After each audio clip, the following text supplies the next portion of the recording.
So, ayun, magluluto muna ako ng uulamin namin. So, meron ako dito, ayan, uulamin namin bacon. Tapos, itong aking ginawang cheese. And para mabilis dito ako magluluto sa Hude Grill pa na to ng bacon. Madali lang gamitin to. So, meron lang siya 3 level ng heat. Tapos, lagyan natin ng butter. Lulutuin na natin tong bacon.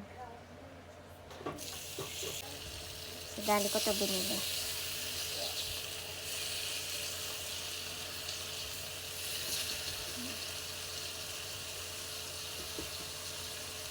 Habang nagluluto tayo ng bacon, maglalagay tayo ng kanin dito. Ito ay para kay gab-gabin. Kanin.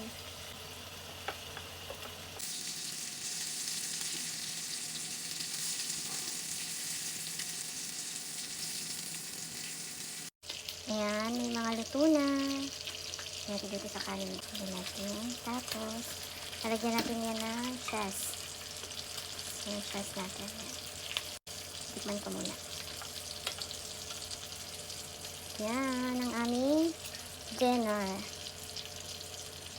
Sarap. Ang sarap. Kain muna. Okay.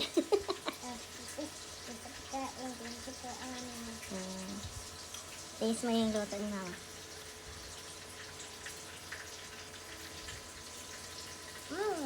Ano? Sarap. Yung pa nga lang kakain eh. Sarap. Ayan, second batch.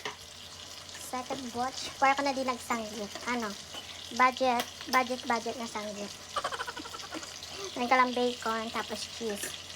Meron ng bacon. Tapos cheese. So, itong cheese na ginawa ko, pwede din siya sa, ano, dito, sa mga french fries. Ayan.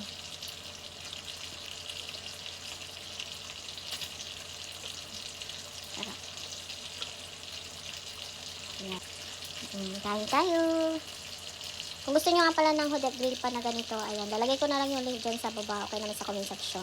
Ay, tapos si Gab-Gab kumain, so ako naman nakakain. Tayo ditong bacon,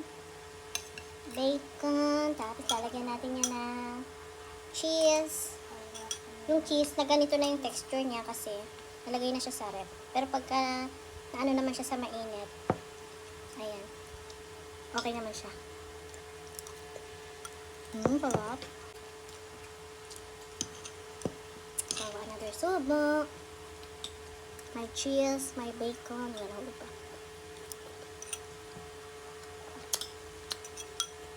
Sarap. Yung cheese na ginawa ko, ilagay din namin siyang sausawan ng french fries and ang sarap mga. Kaya nyo na din gumawa.